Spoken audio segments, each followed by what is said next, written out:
Will get their chance. This group first. You guys are making your way down? Yeah. No one on one. Yeah. Tyson, why do you feel he can't accept the loss from the second fight? Because he's mentally weak. And I mean, his mind rent free. As we've seen up there today, he can't compete with me. All the stuff he spouted, he hasn't got no answers for. Can't answer the questions. Being that he's had such a hard time dealing with it, do you feel in this third fight, with the pressure of everything that he said, that mentally he's at a severe disadvantage? Yeah, for sure. He's at a severe disadvantage because he's done all this accusation and now he's got it all to back up. And if the case was that I'd done all the cheating that he said I'd done, then all he'd had to do is make sure that there was no cheating going on and turn up and win the fight, right? So if he doesn't do that, then he's completely done for. His legacy's in bits right now. It was all good because any man can lose a fight, but not come out with all the rubbish excuses he come out with. That tarnishes a man's legacy completely.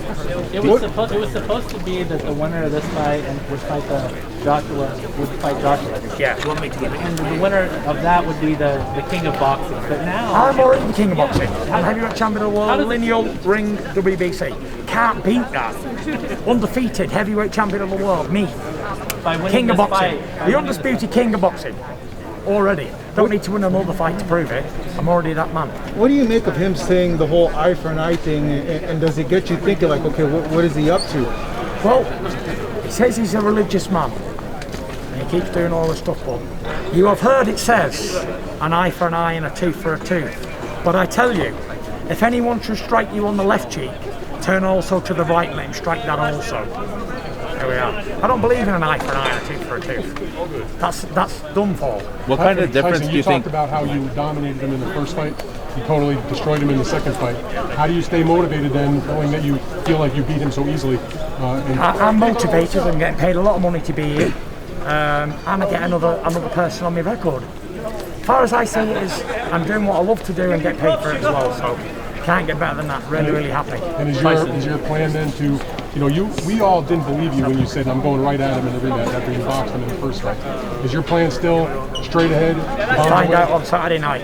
What kind of changes do you expect Malik Scott to bring out in there? I don't care. Malik Scott's one, he's a loser, and one, Deontay Wilder don't respect him because he's already knocked him out in 30 seconds.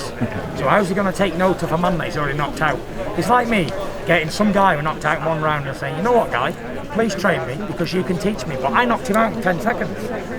That's just not relevant. So, Tyson, what about, Angelo Dundee never boxed before, so there's that, that rebuttal to it that, just because the guy got knocked out in the first round doesn't mean he can't train extremely well. I don't think he can, and you're going to find out on Saturday night. What do you think of Deontay putting on more muscle? Do you think it's a good thing? Do you think it's a disadvantage coming into this fight? What do you make of that? I don't make anything of it. As long as he's above 200 pounds, then he's a heavyweight. Whatever weight he comes in at is very unimportant to me. Weight doesn't matter. Are you okay with the WBC decision that you'll have to fight the Dillian White auto volume winner if you can't make a unification with Usyk? That's something that I've not been told or even interested in right now. I've got Deontay Wilder to deal with first, and then me, my team, Mauricio will all sit down and we'll all make a decision on what's going to happen. You've had a couple bumps in the road. Obviously, you had the COVID, and then you mentioned your daughter. Thank God she's okay now. But is that to any detriment? No, it hasn't made any effect on me at all. I'm totally fine, 100% fit and ready. Tyson, what's your response to Deontay seeming to think you had nervous energy, maybe because pacing around wouldn't take the seat? What's your response to that? I don't have any response. Deontay can make whatever he wants of it. What I made of it is he ran off the stage, didn't want to face me. Man to man, he was were you disappointed there was no face-off, Tyson? Not disappointed, just expected. How influential has Emanuel Stewart and Sugar Hill been? I know there's a documentary about the Fury DNA, but do you feel like you're at your peak when you're training in the American boxing school? For sure. Emanuel Stewart and Sugar Hill, I believe, are the best trainers that's ever been, some of them. And I'm being taught by the best, so I don't think I can get a better teacher than Sugar. One thing that Sugar is, he's not a boxing trainer, he's a boxing teacher. And it's a massive thing, but today's fighters, they don't understand the difference in a boxing teacher and a boxing trainer. But Sugar's definitely a teacher, and I'm very happy with the placing in Sugar. You said you're king of boxing. Now that you have this and we're basically past COVID, what can you do with your voice to elevate the sport, elevate who you are? Just keep putting on good shows, entertaining, and being in good fights.